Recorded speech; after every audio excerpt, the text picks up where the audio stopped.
Era bellissimo, un angelo. Così amici e compaesani descrivono Filippo Pedron, il sedicenne morto improvvisamente durante una tranquilla serata in compagnia.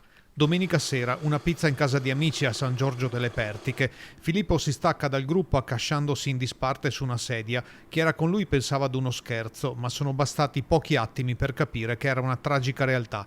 Gli adulti presenti in casa, genitori di uno degli amici, hanno tentato inutilmente le manovre di primo soccorso. Anche l'arrivo dell'ambulanza è stato purtroppo vano e la morte è stata certificata poco dopo mezzanotte alla presenza dei genitori Andrea e Raffaella, accorsi dalla vicina Cavino.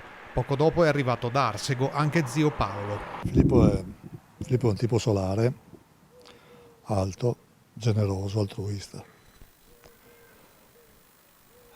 pieno di progetti per la vita.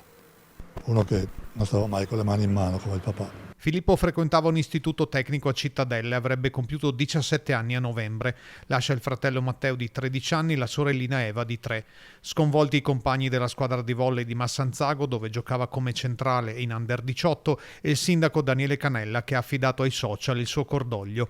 Particolarmente provata la nonna, con cui Filippo aveva realizzato un piccolo orto. Un ragazzo che si impegnava in tutte le cose che gli facevano piacere, su cui gli piaceva impegnarsi. Ha fatto l'orto dalla nonna. Non si usa più fare l'orto, ma Filippo l'ha fatto.